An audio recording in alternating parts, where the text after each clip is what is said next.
So as promised, we said we was going to come back at 9 o'clock and show you what excitement happens at 9 o'clock every night here in Ripon. This is going to be quite exciting, isn't it? So it's 3 minutes to 9. Excitement is building in the marketplace. And we are going to see what all the fuss is about. Well, the bells are chiming for 9 o'clock. Any moment now we are going to see something very special and very historic that you can only see every single day at 9 o'clock. Oh no, look.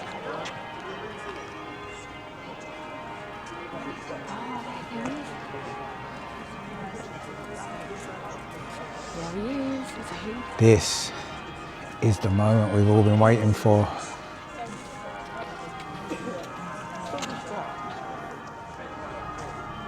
I think he's got to wait until the bells stop. Yeah. I wonder why it's 9 o'clock. We'll have to find out. Yeah. We're going to research the story behind this and we'll let you know tomorrow. But it's going to be good.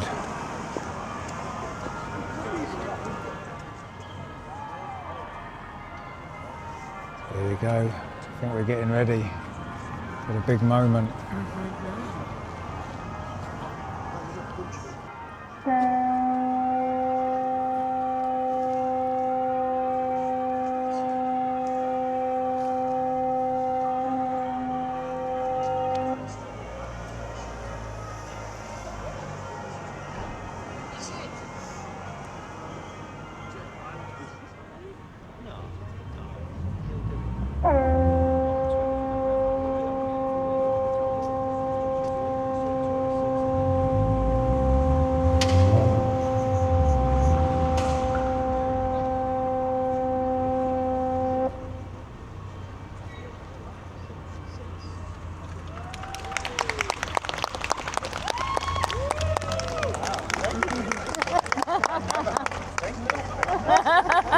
Get a bit closer.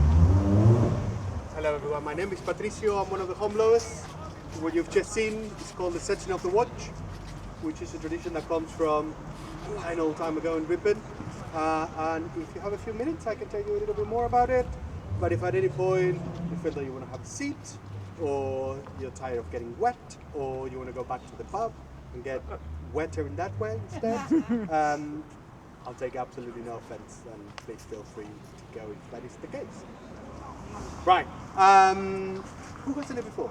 Any idea? Yes? Yes? Just a few of you. I'll ask you after where you're from. I'll give you the talk and then I'll leave time for any sort of questions that you may have, anything you might want to know. Right, so we started doing this in the year, if legend is true, 886. So over 1,136 years ago. Right, so 886, that was some of Vikings and Anglo-Saxons, and we had the fortune of having the Saxon king, we were part of Saxon king, coming across Ripon in one of his travels, and apparently liked very much what he saw because he decided to give Ripon a royal charter. The royal charter will be a huge honour, something unexpected for us to receive altogether. And as a symbol of that charter, we received a horn, and we decided to put that horn to good use. We gave it to a person that will essentially keep an eye out for Vikings all the way through the evening. So we're so good friends with the king. The Vikings were very famous for invading places, and they meant the main settlement at the time was in a place called Jorvik, as you might know, which is now York, so quite close to here. So the wakeman, as he was known, will carry the horn, and at the beginning of the evening, blow the horn 4 times to let everyone know, I'm going to be here, I'm going to be protecting you, I'll let you know if there's any trouble. And so they started the duties all the way from sunset until sunrise the next day, and that's why it had the name of the wakeman, because it literally was the monk to stay awake on that. And the next night, came out again, did the same thing, and the next night, and the next night. And since then, we have been doing exactly this every single night, without any interruptions, we believe, which will make this the oldest uninterrupted daily tradition anywhere in the UK, something they were extremely proud of, maybe anywhere in the world. We're not quite sure, but we haven't found anything that old. But if you do know, let me know so I stop embarrassing myself. But in the UK, we're very good at knowing how old things are and making a fuss out of it. So we're quite proud of it. So obviously, as time went on, things did change. But in fact, the wakeman became a very, very, very powerful position because he was in charge of not just protecting us from Vikings, but we want to make the most out of having someone out and about. So we asked the wakeman to protect us from all sorts of crimes and misdemeanors that might happen. And we gave power to arrest people in case they were caught red-handed doing something, or he could even fine people as well in case something were happening. And much later on, as Ripon grew, he was allowed to have constables. So we have a group of people now patrolling the streets. They would have to compensate people if something did happen and they were proven in negligence, but they were allowed to collect taxes in order to provide those services. And much later on, one moment, we were even allowed to pass laws. So passing laws, arresting people, fines, taxes, all sorts of power into one person. So we reached a point when people decided that had become slightly too much, wanted to have things slightly different. So the wakeman managed to get an audience with the king. That was King James I of England, or King James VI of Scotland, the year 1604, and he decided that we shouldn't have a wakeman anymore. There was a new royal charter, this time a big piece of paper, and he said, instead of having a wakeman, we should have a mayor. So people could have a say in what that person was. It would be translated into a much more democratic process. So things changed very much for the better. But as you can see, I'm still here. So the last wakeman who voted in to be the first mayor, he very first thing he did was hire someone that will still carry the horn every night, will come out and blow the horn here, but now will be known as a hornblower. So I'm not a wakeman anymore, so when you do get into trouble later on, I'm not going to be anywhere near here.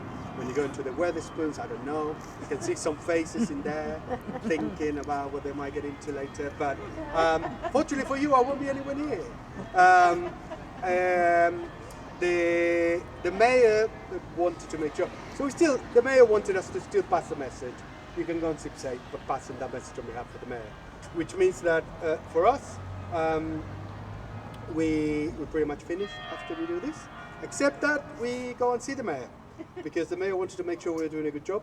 So it asked the mayor it asked the hornblower to go and see the mayor and blow the horn 3 times and say, Mr. Mayor, the word has been said. So we have continued doing that since then. Whatever the mayor is within the boundaries of Ripon, we go and see. Most nights that will be in the residence.